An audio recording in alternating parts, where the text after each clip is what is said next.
नमस्कार दोस्तों, स्वागत है आप सबका मेरे चैनल पैनी पॉकेट्स में। और आज की इस वीडियो में मैं बात करूंगा कि किस तरीके से आप अपने पोर्टफोलियो में जो स्टॉक्स हैं, अगर वो काफी ऊपर हैं अपने बाइंग प्राइस से तो उसे एवरेजिंग कैसे करें, और वो काफी ज्यादा नीचे हैं आपके बाइंग प्राइस से जिससे कि आपको लॉस दिख रहा है, तो अगर वो फंडामेंटली स्ट्रॉन्ग स्टॉक है तो उसमें एवरेजिंग कैसे करें। हमारे बहुत सारे व्यूवर्स थे जिसका कमेंट आ रहा है कि मार्केट इतना ज्यादा गिर रहा है तो हम इस मार्केट में या तो डर रहे हैं या अपने शेयर्स को क्या करें, सेल कर दें या फिर ऐसे मार्केट में दूर रहना चाहिए। तो एक सिंपल सी बात है कि हफ्ते में आप लोग देखते होंगे कि एक दिन ऐसा होता है जब आपके मार्केट में सेल लगी होती है, चाहे वो संडे की हो, चाहे मंडे या वेडनेसडे की एक सेल होती है मार्केट में। आप बहुत ही इंटरेस्ट लेके मार्केट में शॉपिंग करते हैं। ये मार्केट में गिरना, शेयर मार्केट में बार बार जो शेयर्स में डाउनफॉल आते हैं, निफ्टी में, सेंसेक्स में और जितने भी इंडेक्सेस हैं, यहाँ फॉल होता है, ये आपके लिए एक शॉपिंग अपॉर्चुनिटी है। तो जब भी मार्केट गिरता है तो आपको अपने पोर्टफोलियो में ये चीज देखना चाहिए कि मेरे पोर्टफोलियो में जो भी 10, 15, 20 शेयर्स हैं, इसमें क्या मैंने कुछ ऐसे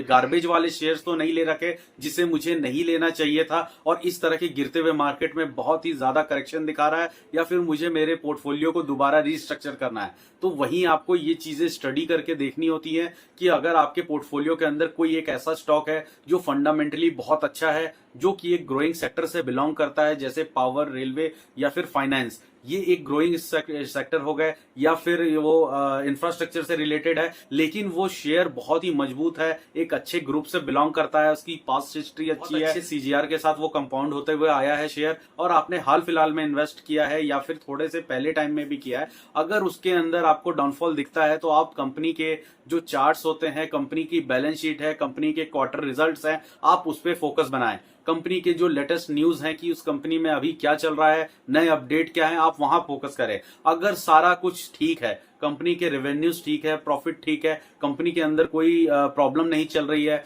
जो न्यूज अपडेट्स होते हैं आप गूगल पे पढ़ सकते हैं कि उस कंपनी के बारे में क्या न्यूज आ रहा है, वो अगर ठीक है, वो टाइम टू टाइम डिविडेंड दे रही है, या जितने भी कंपनी के स्ट्रक्चरल मोमेंटम्स हो सकते हैं वो सब कुछ ठीक है, बस उसका प्राइस इस कारण गिर रहा है क्योंकि निफ्टी, सेंसेक्स गिर रहे हैं, मार्केट में एक डाउनफॉल स्ट्रेटेजिक है, बहुत सारे शेयर्स वो भी गिर रहे हैं। तो ऐसा नहीं कि स्पेशली आपका पर्टिकुलर वो शेयर गिर रहा है तो जरूरी नहीं कि आप उसे बेचें। ऐसे टाइम पे अगर आपका शेयर फंडामेंटली बहुत अच्छा है, स्ट्रांग है, तो आपके पास अपॉर्चुनिटी होती है कि अगर आपने 100 रुपए में कोई चीज खरीदा और वो 80 या 70 रुपए आ गया, तो आप उसे एज अ डिस्काउंट ले कि अगर आप दोबारा उतना ही अमाउंट उसमें इन्वेस्ट करते हैं या छोटे छोटे अमाउंट से भी उसमें इन्वेस्ट करेंगे तो आपको पर शेयर 30% तक का डिस्काउंट मिल रहा है या 20% का डिस्काउंट मिल रहा है। आप ये माइंडसेट लेकर के उसमें दोबारा इन्वेस्ट करेंगे, और फिर अगर वहां से भी नीचे 5% आता है तो एक मार्केट में एक मंत्र कहा जाता है, बाई ऑन डिप्स। ये बाई ऑन डिप्स उन्हीं चीजों पे लागू होता है जो फंडामेंटली स्ट्रॉन्ग कंपनियां हैं। जैसे एग्जांपल में एक लेता हूं,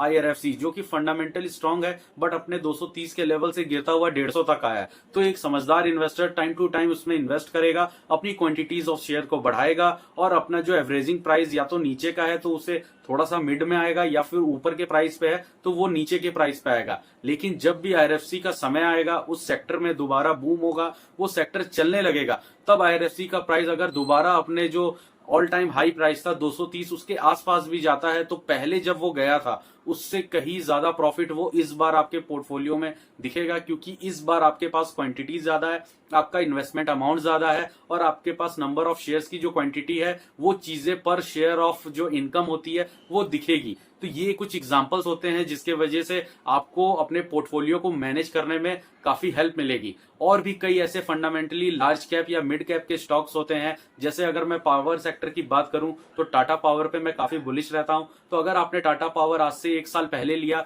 तो ऑब्वियस सी बात है आपने 200-250 में लिया होगा, लेकिन आपने 400, 450 के लेवल पे प्रॉफिट बुक किया तो ऑब्वियस सी बात है ये आपका प्रॉफिट है। प्रॉफिट बुक करना अच्छी भी बात होती है, लेकिन आपने करंट लेवल पे ले रखा है और आपका टाइम हॉरिजन या आपका जो व्यू है, आपका विजन है वो 2030, 2035 का है, अगले 10 साल का, 5 साल का एक लॉन्ग टर्म विजन है आपके पास, क्योंकि कंपनी का भी विजन 10 से 5 साल का होता है। इस तरह की बड़ी कंपनियों का जो विजन होता है कि हम 2030 में क्या आउटपुट लेके आएंगे कंपनी का, या 2035 में क्या लेके आएंगे, कार्बन इमिशन कम करेंगे, हम ईवी पे फोकस करेंगे, हमारा जो चार्जिंग कैपेसिटी है वो बढ़ेगा, इलेक्ट्रिसिटी कैपेसिटी हम बढ़ाएंगे, सोलर की कैपेसिटी बढ़ाएंगे। तो जब एक कंपनी का लॉन्ग टर्म विजन है और वो कंपनी करंट टाइम में 70,000, 1 लाख करोड़ जितना पैसा इन्वेस्ट कर रही है, तो ऑब्वियस सी बात है कि अगले 5 साल में वो काफी काम करेगी और वो आउटपुट कंपनी कमाएगी, तो आपको शेयर में भी वो आउटपुट देखने को मिलेगा। तो आपका अगर पॉइंट, आपका विजन अगले 5 साल का है, तो आप 250 पे ही खरीद के उतनी क्वांटिटी पे नहीं रुक सकते। आपको टाइम टू टाइम उसमें इन्वेस्ट करना पड़ेगा। जैसे टाटा पावर ने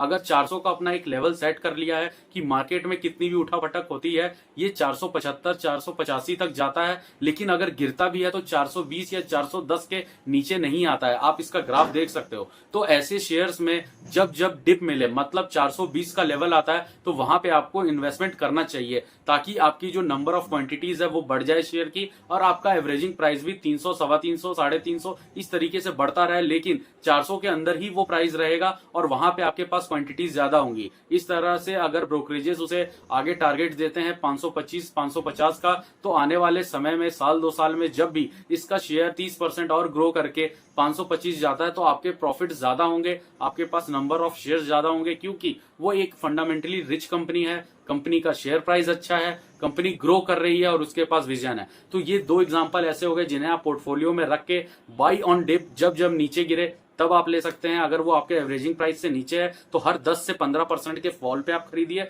और अगर आपके बाइंग प्राइस से काफी ऊपर है लेकिन आप इसमें लॉन्ग टर्म का पर्सपेक्टिव रख रहे हैं, तो हर उस अप डाउन से जब भी वो 50% करेक्ट हो तब आप उसमें बाई कर सकते हैं। उसी तरीके से पोर्टफोलियो में अगर आपके कुछ गार्बेज शेयर है, मतलब कचड़ा भरा है, कुछ ऐसे पेनी स्टॉक्स है जो 2 साल से साल भर से आपने ले रखा है और उसके अंदर रिटर्न नहीं मिल रहा, या फिर वो आपको लॉस ही दे रहे हैं, तो उस अमाउंट को आप बुक करें और उस पैसे को आप भले स्मॉल कैप या मिड कैप, कभी भी देखिए स्मॉल कैप के कंपनी में पैसा लगाने से अगर आप डर रहे हैं तो आप स्मॉल कैप के ईटीएफ्स को खरीदें। ईटीएफ्स खरीदना बहुत इजी होता है, वो भी शेयर्स की तरह ट्रेड होते हैं, आप जब चाहें उसे बेच सकते हैं। ईटीएफ्स में भी सेम यही रूल लागू होता है कि आपने स्मॉल, मिड या लार्ज कैप किसी का भी ईटीएफ खरीदा है, या फिर निफ्टी का भी ईटीएफ आपने खरीदा है, तो उस ईटीएफ को जब जब 1.5 से 2% करेक्ट होता है, आप उसमें थोड़ा थोड़ा कुछ अमाउंट डाल सकते हैं, आप एक भी शेयर उसमें खरीद सकते हैं। उससे यही फायदा होगा कि आप एक तरीके से समझिए आप म्यूचुअल फंड में पैसा डाल रहे हैं, बट ये मंथली फिक्स अमाउंट नहीं है। आपके पास जब भी सेविंग्स होती है, जब भी आपके पास पैसे बचते हैं, तब आप उसमें पैसे डाल रहे होते हैं। ऐसी छोटी छोटी कदम से छोटे छोटे शेयर्स खरीद के एक समय पे आप खुद देखेंगे कि साल 2 साल बाद आपके पोर्टफोलियो का जो स्ट्रक्चर होगा, पोर्टफोलियो की जो क्वालिटी होगी, वो बहुत ही ज्यादा इंप्रूव होगी। लोग यहाँ जल्दी पैसे कमाने के चक्कर में ज्यादा पैसा एक साथ किसी शेयर में डालते हैं और वो 25-30% भी करेक्ट हो जाता है, चाहे वो शेयर कितना भी अच्छा हो, फंडामेंटली अच्छा हो, लेकिन उस लॉस को वो बेयर नहीं कर पाते और लॉस में बेच देते हैं। फिर या तो वो मार्केट में आते नहीं है, या तो फिर उससे भी घटिया स्टॉक्स में फंडामेंटली जिसके अच्छे नहीं रहते हैं वहां पे वो चले जाते हैं। तो मार्केट का पहला रूल यही है कि टाइम दो मार्केट को आप जितना ज्यादा टाइम दोगे, मार्केट में जितनी अच्छी क्वालिटी के स्टॉक्स उठाओगे, आप तभी पैसा बना सकते हो और थोड़ा समय में बना सकते हो। ये तो रहा एवरेजिंग करने का तरीका, लेकिन एवरेजिंग के साथ साथ आपको पेशेंस की भी काफी ज्यादा जरूरत होगी। मार्केट आपसे टाइम और पेशेंस ही मांगता है। इसी में आप आज 2024 में हो तो ऑब्वियस सी बात है 2022-23 में इन्वेस्ट किए रहते तो आज वो मोमेंट अलग होता उन शेयर्स का जो क्वालिटी शेयर्स हैं। वैसे ही अगर आप आज इन्वेस्टेड करते हो तो अभी हो सकता है आपको अपने शेयर्स में काफी ज्यादा फ्लक्चुएशन, या हो सकता है 2025 तक कोई खास रिटर्न देखने को ना मिले, लेकिन वो शेयर अच्छे हैं, फंडामेंटल गुड है और ऑन ग्राउंड काम कर रहे हैं, उनका रेवेन्यू आ रहा है, उनके प्रॉफिट्स आ रहे हैं, तो फिर 2025 का जो मिड होगा वहां उसको आप अलग प्राइस पे देखोगे, 2026 में अलग प्राइस पे आएगा वो। तो मार्केट भी अपने आप को करेक्ट करता है। जरूरी है कि आप अपना जो एसेट्स है उसको इम्प्रूव करें, एसेट्स की क्वालिटी इंप्रूव करें, पोर्टफोलियो बनाएं, तब जाके आपके पास एक कैपिटल होगा, एक वेल्थ होगा। वेल्थ बनाना बहुत जरूरी है दोस्तों, उसमें थोड़ा टाइम लगता है, लेकिन वो एक बहुत ही क्वालिटी प्रोडक्ट होगा आपके लिए। तो ये चीजें थी जहां पे आप अपने पोर्टफोलियो को मैनेज भी कर सकते हैं। पोर्टफोलियो में आप अच्छे क्वालिटी स्टॉक्स भी डाल सकते हैं। सेल आप तभी करें जब आपको उसके अंदर कोई और खास अपॉर्चुनिटी ना दिख रही हो, लेकिन लॉन्ग टर्म हॉरिजन के लिए भी आपके पास ऐसे स्टॉक्स होने चाहिए। जब भी आप मार्केट से प्रॉफिट कमाएं तो उसकी क्वांटिटी बढ़ाएं, और अगर आप जो एक्टिवली काम कर रहे हैं, जॉब कर रहे हैं, टीचिंग कर रहे हैं, या फिर आपका बिजनेस है, वहां से आप जो एक्टिवली पैसा कमाते हैं उसे ही थोड़े थोड़े अमाउंट में पोर्टफोलियो में डालें। 100% शेयर मार्केट के ऊपर डिपेंडेंट ना रहें कि इसके कमाए हुए पैसे से ही मेरा घर चलेगा, मेरे जो भी नीड्स हैं वो पूरे होंगे और मैं अपने पोर्टफोलियो को भी बड़ा कर लूंगा। क्योंकि यही करने के कारण में बहुत सारे लोग एफएनओ करते हैं, शुरू में एक आध बार गलती से प्रॉफिट हो जाता है और उसके बाद वो प्रॉफिट का कई गुना पैसा एफएनओ में बर्बाद हो जाता है। क्योंकि गवर्नमेंट ऑफ इंडिया की जो सेबी स्ट्रक्चर है, सेबी खुद ही कहती है कि हर 10 में से 9 व्यक्ति एफएनओ में लॉस करता है। तो एफएनओ सही नहीं है आपके लिए, और वैसे भी इस पे टैक्सेशन ज्यादा है। प्रॉफिट होगा ही नहीं तो टैक्स कहां से आप भरेंगे? क्योंकि प्रॉफिट होगा तो 20% लेने के लिए गवर्नमेंट है, बाकी के 3-4% लेने के लिए ब्रोकरेज। प्रॉफिट पे तो सबकी नजर है, लेकिन आपके लॉस में मदद करने कोई नहीं आएगा। आपके साथ सालों साल तक कोई आपके साथ खड़ा रहेगा, तो वो है इक्विटी। इक्विटी जो कि कंपनी के शेयर्स होते हैं। तो अच्छे फंडामेंटल कंपनी के शेयर्स आप अपने साथ रखेंगे तो आपके साथ आपके लाइफ के एंड तक, या आपके 60 साल की उम्र तक, या अगले 50-100 साल तक, जब तक आप चाहे, या फिर आप अपने अगले जनरेशन को भी देना चाहें वो शेयर, तो वो आप होल्ड करके रख सकते हैं, जो कि वेल्थ बनाने में काफी ज्यादा आपको हेल्प करेगा। इस वीडियो में इतना ही। अगर आपको ये इन्फॉर्मेशन पसंद आया तो प्लीज आप इस वीडियो को लाइक करें, चैनल को सब्सक्राइब करें। दोस्तों हम मिलते हैं अगले वीडियो में।